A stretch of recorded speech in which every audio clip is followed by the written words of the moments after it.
हरे कृष्ण.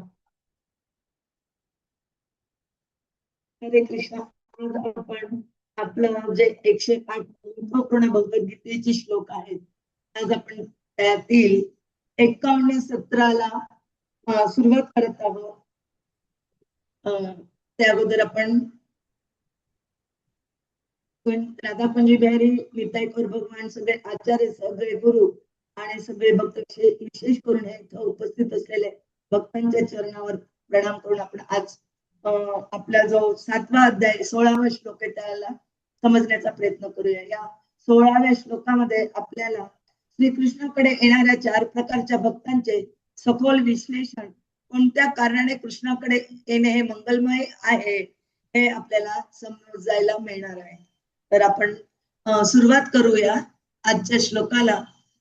प्रभूजी आपल्याला या श्लोकाविषयी सुंदर रीतीने मार्गदर्शन करतील आणि आपण ते तन्मयतेने ऐकण्याचा प्रयत्न करूया. तो श्लोक असा आहे, चतुर्विधा भजन्ते मां जनाः सुकृतिनः अर्जुन, अर्थ जिज्ञासु अर्थ अर्थी ज्ञानी च भरतऋषभ. हरे कृष्ण. चतुर्विधा भजन्ते मां जनाः सुकृतिनः अर्जुन, आर्तः जिज्ञासु अर्थार्थी ज्ञानी च भरतऋषभ. चतुर्विधा जनाः सुकृतिनः अर्जुन, आर्तः जिज्ञासु अर्थार्थी ज्ञानी च भरतऋषभ. चतुर्विधा भजन्ते मां जनाः सुकृतिनः अर्जुन, आर्तः जिज्ञासु अर्थार्थी ज्ञानी च भरतऋषभ. चतुर्विधा भजन्ते मां जनाः सुकृतिनः अर्जुन, आर्तः जिज्ञासु अर्थार्थी ज्ञानी च भरतऋषभ. चतुर्विधा भजन्ते मां जनाः सुकृतिनः अर्जुन, आर्तः जिज्ञासु अर्थार्थी ज्ञानी च भरतऋषभ. कोणी उच्चारण करू इच्छित? नम्रता माताजी. हरे कृष्ण माताजी, दंडवत प्रणाम. हरे कृष्ण माताजी. प्रणाम माताजी. चतुर्विधा भजन्ते मां जना सुकृतिन अर्जुन, आर्त जिज्ञासु अर्थ अर्थी ज्ञानी च भरतऋषभ. हरे खूप कृष्ण. छान. अजून कोणी? अनुवाद. अनुवाद करतात तात्पर्य श्रील प्रभुपादांच्या नुसार, हे भरतश्रेष्ठ अर्जुना, 4 प्रकारचे पुण्यात्माची भक्ती करीत असतात. आर्त अर्थार्थी, जिज्ञासू आणि ज्ञानी. तात्पर्य, दुष्कृती लोकांना एकदम विपरीत असे हे लोक शास्त्राच्या विधानांचे दृढपणे पालन करतात, म्हणून त्यांना सुकृती असे म्हणतात. हे लोक शास्त्राच्या नियमांचे व नैतिक सामाजिक नियमांचे पालन करतात आणि कमी अधिक प्रमाणात भागवत परायण असतात. अशा लोकांमध्ये 4 प्रकार असतात. जे पीडित आहेत, ज्यांना धनाची अभिलाषा आहे, जे जिज्ञासू आहेत आणि जे परमसत्याच्या ज्ञानाच्या शोधात आहेत. असे हे विविध परिस्थितीमध्ये भक्ती करण्यासाठी भगवंताकडे जातात. ते शुद्ध भक्त नसतात, कारण भगवत भक्ती करण्यामागे त्यांना आपली इच्छापूर्ती करून घेण्याची इच्छा असते. शुद्ध भक्ती आकांक्षा आणि भौतिक इच्छे लाभेच्छे रहित असते. भक्ती रसामृत सिंधू 1.1.11. भक्तीची व्याख्या पुढील प्रमाणे करण्यात आली. अन्य अभिलाषिता शून्यम ज्ञान कर्मादितम अनुकूलेन कृष्णानुशीलनम भक्ती ही उत्तम. ज्ञान, सकाम कर्म आणि भौतिक लाभेच्छेने रहित होऊन मनुष्याने भगवान श्री कृष्णांची अनुकूल रूपाने दिव्य प्रेममय सेवा केली पाहिजे. त्याला शुद्ध भक्ती असे म्हणतात. जेव्हा हे 4 प्रकारचे लोक भगवत भक्तीसाठी भगवंताकडे येतात आणि शुद्ध भक्ताच्या संगतीत राहून शुद्ध होतात, तेव्हा ते सुद्धा शुद्ध भक्त बनतात. दुष्कृतींचा विचार केल्यास त्यांचे जीवन स्वार्थी, अनियमित आणि अध्यात्म ध्येयरहित असल्या कारणाने त्यांच्यासाठी भगवत भक्ती अत्यंत कठीण असते. परंतु त्यांच्यातील काही जण जेव्हा योगायोग आणि शुद्ध भक्तांच्या सहवासात येतात, तेव्हा ते सुद्धा शुद्ध भक्त बनतात.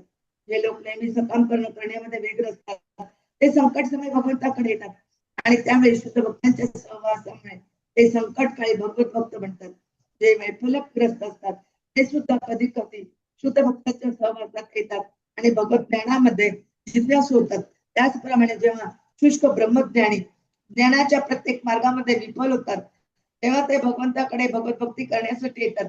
याप्रमाणे ते निर्विशेष ब्रह्म आणि परमात्म्याच्या ज्ञानाच्या हेतीत होतात आणि भगवंत किंवा शुद्ध भक्ताच्या कृपेने त्यांना भगवंताच्या साकार रूपाचा बोध होतो. एकंदरीत जेव्हा आर्त, जिज्ञासू, अर्थार्थी आणि ज्ञानी सर्व भौतिक कामनातून मुक्त होतात आणि जेव्हा त्यांना पूर्णपणे समजून येते की भौतिक लाभाचा आध्यात्मिक उन्नतीशी मुळीच संबंध नाही, तेव्हा ते शुद्ध भक्त बनतात. जोपर्यंत अशी शुद्धावस्था प्राप्त होत नाही तोपर्यंत भगवंताची दिव्य प्रेममय सेवा करणारे भक्त सकाम कर्म आणि किंवा भौतिक ज्ञान प्राप्तीच्या इच्छेने दूषित असतात. म्हणून शुद्ध भगवत भक्ती प्राप्त होण्यापूर्वी मनुष्याने या सर्व गोष्टीतून पार पडणे आवश्यक आहे.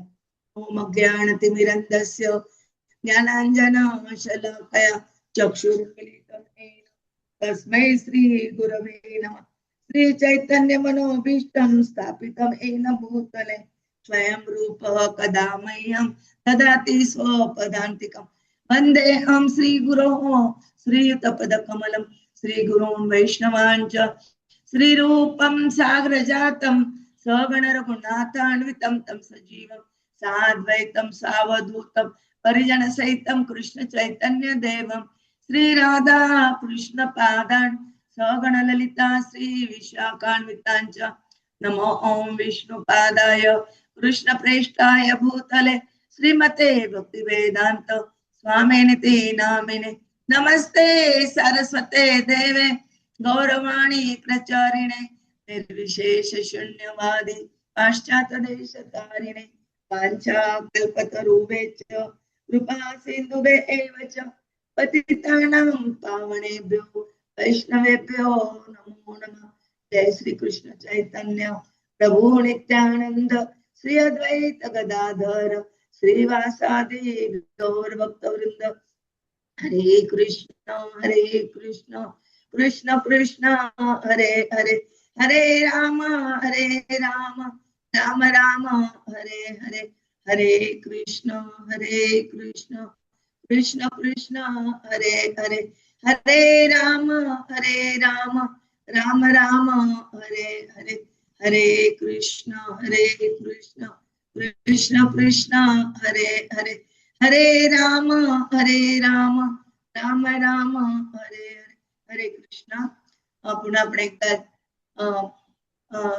राधाकुंज बिहारी निताई गौर भगवान सगळे भक्त सगळे आचार्य सगळे गुरु यांच्या चरणावर प्रणाम करून सुरू करत आहोत. प्रभूजी आपल्याला सुंदर मार्गदर्शन करत आहेत.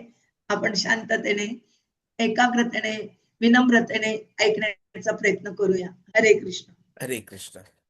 तर 15व्या श्लोकामध्ये जो याच्या आधीचा श्लोक होता, भगवान श्री कृष्णांनी सांगितलं की काही लोक त्यांच्या शरण येत नाहीत, तर 4 प्रकारचे लोक येत नाहीत, त्याच्याविषयी काल चर्चा केली आपण मागच्या हप्त्यात. आता ह्या श्लोकामध्ये ते सांगतात की कोणकोणते लोक त्यांच्या भजनाची सुरुवात करतात, कोणकोणते लोक त्यांना शरण येतात. आणि आपल्याला पुढे पुढे हळूहळू समजेल की केवळ याचं विश्लेषण नाही, तर सगळ्यात महत्वपूर्ण बिंदू येणार आहे की कुठल्याही कारणाने कृष्णाकडे येणं हे मंगलमयच असतं. हरे कृष्ण कृष्ण कृष्ण हरे हरे हरे राम राम राम हरे हरे. जर आपण आजच्या श्लोकाचा जो अनुवाद होता, भाषांतर होतं, त्याच्यावर परत एकदा लक्ष दिलं तर याच्यात शब्द येतो भजन्ते माम. बाबा भजन करणं किंवा सेवा करणं. तर इथे भक्ती शब्द नाही आलाय, भक्त्या माम असं नाही आलं, भजन्ते माम. म्हणजेच कृष्ण भगवंत पाहायला गेलं आपण तर भजन आणि शरणागती या दोघी वेगवेगळ्या गोष्टी आहेत. यातील फरक आपल्याला समजवतात. कुठेही भगवंतांनी शरणागती शब्द अजून वापरला नाही. शरणागती शब्द शेवटी वापरणार आहेत त्या 18व्या अध्यायात. म्हणजे सुरुवात कशाने होणार आहे? भजनाने. तर भजनते शब्द वापरतात याचा अर्थ काय होतोय की हरे कृष्ण कृष्ण कृष्ण कृष्ण हरे हरे हरे राम राम राम हरे हरे. इथे अजून पूर्णपणे शरण आलेला नाहीये, पण त्यांनी भक्तीची सुरुवात केली आहे. कारण की भजन करत करतच पुढे जाऊन पूर्ण शरणागती प्रपद्यन्ते प्राप्त होणार असते. आता श्रीकृष्ण म्हणतात जनहा सुकृतीनः. तर सुकृतीनः म्हणजे काय? तर हे लोक पुण्यवान आहेत. आपण मागच्या हप्त्यात दुष्कृतीनं विचार केला होता का? तर दुष्कृतीनं आणि सुकृतीनं यातील फरक समजा. दुष्कृतीनं जो आपण 15व्या श्लोकामध्ये पाहिला, याचा अर्थ होतो की चुकीच्या दिशेने बुद्धी वापरणारे. आणि सुकृतीनं म्हणजे काय? तर योग्य दिशेने प्रवृत्त झालेले, म्हणजे ज्यांनी काहीतरी पुण्यकर्म केलं आहे आणि ज्यांची प्रवृत्ती ही कृष्णाकडे वळत आहे. प्रश्न लगेच येतो, सुकृतीचं खरं स्वरूप काय? महत्वाचा मुद्दा पहा. हे सामान्य पुण्य नाहीये. सुकृती म्हणजे सामान्य पुण्य नाही, तर हे आहे भक्ती उन्मुख सुकृती. उदाहरणार्थ, कळत नकळत तुळशीला पाणी घालणे, एखाद्या वैष्णवाची सेवा करणे, भगवंतांना आदर दाखवणे. तर ह्या गोष्टींमुळे काय होतं की हळूहळू मन कृष्णाकडे वळतं. तर हे सुकृती न झालं. हॉस्पिटल बांधणे किंवा मग शाळा काढणे, हे पुण्याच्या गोष्टी आहेत. तर हे सामान्य पुण्य आहे. तर इथे प्रश्न येतो सुकृतीनं. तर 4 प्रकारचे भक्त असतात. चतुर्विधा भजन्ते माम. श्रीकृष्ण 4 प्रकार सांगतायत. कोणते? आर्तः. आर्तः म्हणजे दुःखी. जिज्ञासु म्हणजे जिज्ञासू. अर्थी म्हणजे धन किंवा भौतिक लाभ इच्छिणारा. आणि ज्ञानी म्हणजे तत्वज्ञान जाणणारा. अशा 4 प्रकारच्या लोक जे आहेत ते भगवंतांकडे वळतात. आता अर्थ म्हणजे दुखी व्यक्ती, एकदम सोपा अर्थ आहे की जेव्हा व्यक्ती गंभीर दुखात असतो ना, तेव्हा तो कृष्णाकडे येतो. हो ही खुश तो होंगे ना आप, आज मैं खुद आपके सामने आया हूं. अमिताभ बच्चन असं बोलतो ना. कधीही भगवंतांना न मानणारा, पण जेव्हा अत्यंत दुःख येतं त्याच्यावर, तर तो जातो मंदिरात आणि भगवंताला बोलतो, अरे अब तो आप खुश होंगे, मैं आ गया. तर जेव्हा खूप दुःख होतं ना, तेव्हा साहजिकच आपल्याला वाटतं की अरे आता माझी मदत कोण करेल. जेव्हा कोणी आपली मदत करत नाही, कोणी आपल्यासाठी नसतं, तेव्हा कोण असतं? जगन्नाथ. जिसका कोई नहीं उसका भगवान. आपण आपोआपच भगवंतांना शरण जातो आणि म्हणतो की भगवंत मला मदत कर. शास्त्रामध्ये आपण गजेंद्रांची कथा ऐकलीच आहे की मस्त पैकी तो आंघोळ करतो, मजा करतो, तोपर्यंत भगवंतांची आठवण नाहीये त्याला. पण मगराने पकडल्यावर तो खूप प्रयत्न करतो स्वतःला सोडवण्याचा, नाही सोडवू शकत. सर्व प्रयत्न निष्फळ होतात आणि शेवटी भगवानाला हाक मारतो. म्हणजेच काय? आर्त. तर महत्वाचा मुद्दा याच्यात हा आहे की खरं पाहायला गेलं तर हे जग दुःखालय. इथे तर सगळीकडे दुःखच आहे, पण प्रत्येकाला सतत दुःख जाणवत नाही. त्यामुळे जेव्हा दुःख तीव्र होते, तेव्हा मनुष्य भगवानाकडे वळतो. जसा आपण ऑफिसला येतो जातो, रोजचा ट्रॅफिक सहन करतो ना, पण एखाद्या दिवशी खूप मोठा ट्रॅफिक जाम झाला तर त्रास वाटतो. तेव्हा माणूस मदत शोधतो. तर निष्कर्ष काय, की नेहमीच्या दुःखाच्या पलीकडे जेव्हा दुःख अत्यंत तीव्र होते, तेव्हा आपणही भगवंतांना शोधतो. म्हणजे दुःख हेही भगवंताकडे नेणारे साधन बनवू शकते. हरे कृष्ण. आणि मग जिज्ञासू, म्हणजे ज्यांना जाणून घेण्याची इच्छा आहे, तर ही खोल आध्यात्मिक जिज्ञासा नसते की अरे कोण भगवंत, मी कोण, माझा भगवंतांशी काय संबंध, मी इथे का अडकलोय, अशी जिज्ञासा नाही. तर साधी उत्सुकता, अरे भगवान आहेत का, कुठे आहेत भगवान, काय असतात, काय करतात. म्हणजे तुम्ही जप का करता, कृष्णाची पूजा का करता, अशा प्रश्नांमधून यांची सुरुवात होते. हे नाही की ओके नाम का, हरिनाम संकेत, ओ कलियुगाचं नाही. जसं शौनकादी ऋषींचं जर आपण उदाहरण घेतलं, तर त्यांनी प्रश्न विचारले, ज्ञान मिळवले, आणि पुढे काय झालं, त्यांनी प्रगती केली. त्यांची भक्ती जी आहे ती अजून जास्त स्थिर झाली, अजून मजबूत झाली. साधी जिज्ञासा देखील कृष्णाकडे नेऊ शकते. आणि मग अर्थी भौतिक लाभ इच्छिणार, अर्थात काय, तर जे लोक धन, यश, पद इत्यादीसाठी कृष्णाकडे येतात.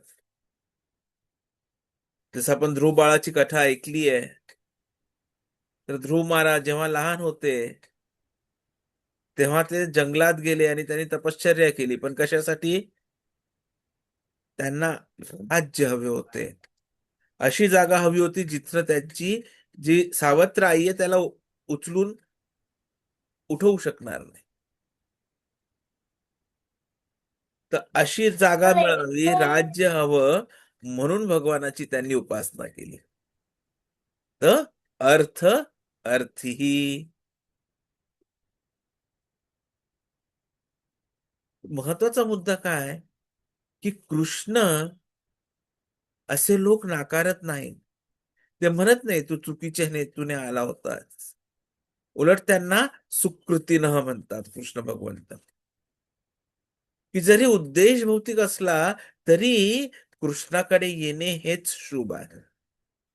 सुरुवात जरी स्वार्थी असली तरी शेवटी ती शुद्ध भक्तीत बदलू शकते.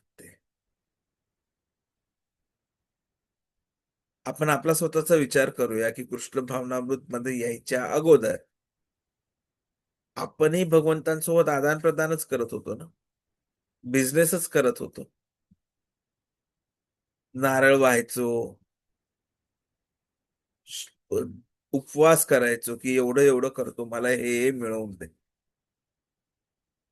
सुरुवात स्वार्थी असते, परंतु कृष्णाकडे एकदा वळल्यावर कृष्णाचा अर्थच काय, सर्व आकर्षयती इति कृष्ण.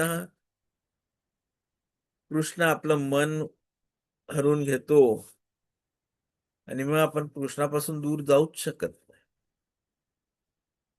तर स्वार्थी सुरुवात सुद्धा पुढे जाऊन शुद्ध भक्तीत बदलू शकते. आणि चौथ्या प्रकारच्या व्यक्ती म्हणजे ज्ञानी, तत्वज्ञान जाणणारे, ज्यांना आध्यात्मिक ज्ञान आहे. म्हणजे काय, तर मी शरीर नाही आत्मा आहे हे समजलेले, भौतिक जग तात्पुरते आहे हे कळलेले. आणि यांचं उदाहरण म्हणजे आपले चतुष्कुमार, चार कुमार. आधी निर्गुण ब्रह्म ज्ञान होतं त्यांच्याकडे, परंतु तुळशीचा सुगंध घेतल्यावर त्यांनी भगवंतांची भक्ती आणि भगवंतांसोबत भक्ती संबंध स्वीकारला. तर ज्ञानी व्यक्तीची भक्ती ही स्थिर असते, अधिक खोल असते. केवळ सुरुवातीला ते चुकीच्या मार्गावर किंवा चुकीचं टार्गेट घेऊन भक्ती सुरुवात करतात, परंतु भगवंतांची कृपा झाली की त्यांच्या निदर्शनास येतं, अरे ज्याला मी शेवट समजत होतो ती तर ऍक्च्युली सुरुवात आहे, त्याच्या पलीकडे वैकुंठ आहे, त्याच्याही पलीकडे गोलोक वृंदावन आहे. तर माझी भक्ती इथे समाप्त होत नाही, तर इथनं उलट मला माझ्या भक्तीला अजून दृढ करायचंय आणि ब्रह्मज्योतीच्याही परे जायचंय. हरे कृष्ण हरे कृष्ण कृष्ण कृष्ण हरे हरे, हरे राम राम राम हरे हरे.